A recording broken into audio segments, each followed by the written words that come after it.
আসসালামু আলাইকুম, welcome to my BCS watch. আজকে প্রায় 15 দিন পরে ভিডিও বানাচ্ছি। যদিও মাঝখানে পড়তে বসছিলাম, কিন্তু ভিডিও বানানো হয়নি কারণ ভালো লাগতেছিল না। পড়তেও এত ভালো লাগতেছিল না। দেখা যাচ্ছিল যে আমি একদিন পড়তেছিলাম, 2 দিন আবার সময় নষ্ট করতেছিলাম। সময় নষ্ট বলতে একটু কাজের প্রেশারেও ছিলাম, যেহেতু বাচ্চাদের ফাইনাল পরীক্ষা। কিছু বাচ্চাদের 20 তারিখে পরীক্ষা শুরু হয়েছে, আর কয়েকজনের পরীক্ষা 27 তারিখ। তো এই তো ওদের নিয়েও ব্যস্ত ছিলাম, প্লাস পড়তে ইচ্ছা করতেছিল না, এটাও একটা ফ্যাক্ট। তো আজকে ছিল শনিবার, স্কুল বন্ধ ছিল। তো ঘুম থেকে উঠে নাস্তা করলাম।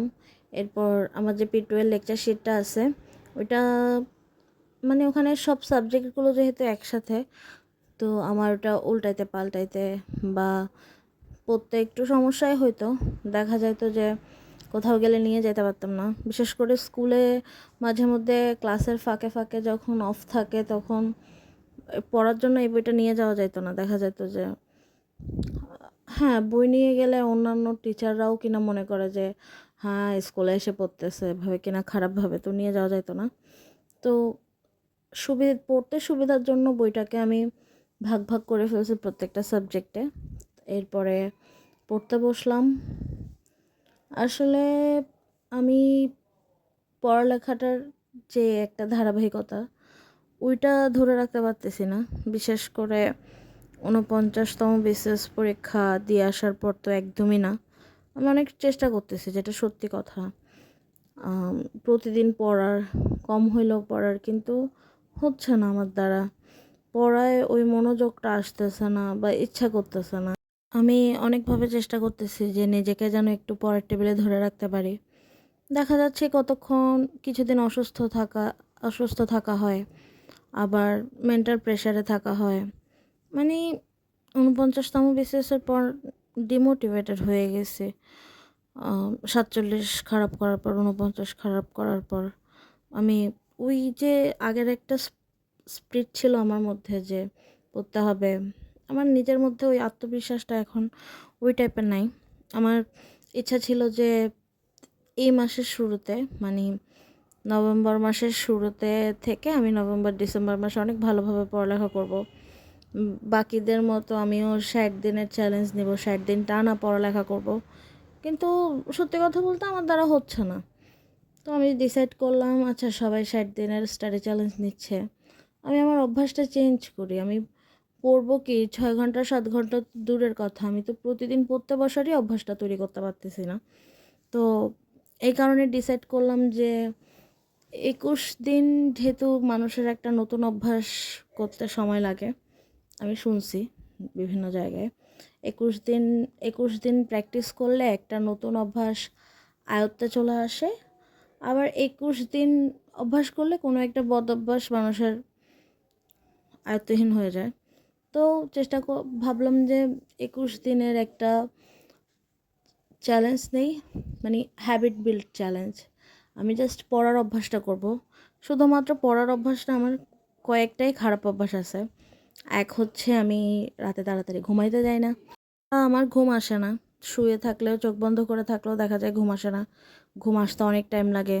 সকালবেলা ঘুম থেকে উঠতে লেট হয়, যে কারণে সকালবেলার পড়াটা তেমন একটা হয় না। সকালবেলা না পড়লে দেখা যায় যে স্কুলে যায়, এসে টিউশনি করে, এরপর বড় একটা গ্যাপ পড়ে। রাতে দেখা যায় যে ফ্রি হইতে 8টা বেজে গেছে। তখন চিন্তা করি এখন আর পড়ে কী লাভ, 2 ঘন্টায় তো পড়তে পারবো, কালকে থেকে পড়বো। তো এই কারণেই আসলে সমস্যাটা হচ্ছে। তো চেঞ্জ করতে হবে আমার যে খারাপ অভ্যাসগুলো।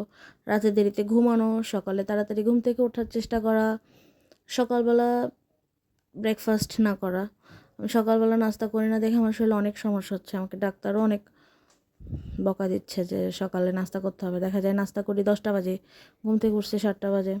এরপরে হ্যাঁ, স্কুলের টিউশনিতে আমার কোনো সমস্যা না, আমি এটা অনেক ভালো মতো করি। এরপরে পানি কম খাওয়ার কারণে আমার শরীরে অনেক ধরনের সমস্যা হচ্ছে। আমি ডাক্তার দেখাচ্ছি, ডাক্তারের কাছে দৌড়াদৌড়ি করতেছি। আজকে পর্যন্ত আমি পানি অনেক কম খাইছি। আরেকটা হচ্ছে মেডিসিন ঠিক মতো না নেওয়া। আমি মেডিসিন নিতে খুবই অবহেলা করি, যে কারণে আমি অনেক বকা শুনি আমার ঘরের মানুষের, ডাক্তারের। তো ভাবছি এই যে অভ্যাসগুলো, এগুলো আমি 21 দিনে ঠিক করব। নিয়ম করে ওষুধ খাবো, এটাই ডিসাইড করছি। তো এই তো সকালে উঠে বইটা পার্ট বাই পার্ট আলাদা করতে অনেক টাইম লাগছে। এরপরে তো পড়তে বসলাম, ভালোই পড়ছি, মানে পড়তে ইচ্ছা করে না টাইপের ভালোই পড়ছি। বাংলাদেশ বিষয় বলে পড়লাম, এরপর টিউশনি করালাম। তারপরে আমার খালাতো ভাই সাহিল, ওর বার্থডে ছিল। ওর বার্থডে আজকে না, ওর বার্থডে 26 তারিখ, কিন্তু ভাবতেছি আচ্ছা করে ফেলি। ওর তখন পরীক্ষা থাকবে, 27 তারিখ ওর পরীক্ষা। তো এই কারণে ওর জন্য একটা কেক কাটলাম, অন্য কিছুই না, শুধু আমরা কাজিনরা। মজা হলো, আজকে সারাদিন অনেক ভালো গেছে। টিউশন, খাওয়া দাওয়া, তারপরে সাহিলের বার্থডে করা, এরপর আবার রাতের দিকে পড়তে বসলাম। তো এই তো আজকে বাংলাদেশ বিষয়াবলীটা পড়লাম। তো এই তো বাকি দিনগুলো আশা করি আমি অনেক সিরিয়াসলি নিব। আর যদিও সামনের দিনগুলো অনেক বেশি ব্যস্ততায় যাবে, যাদের যেহেতু বার্ষিক পরীক্ষা, স্কুলেও কাজের চাপ বাড়বে, চেষ্টা করব পড়ালেখাও চালিয়ে যাওয়ার ইনশাল্লাহ।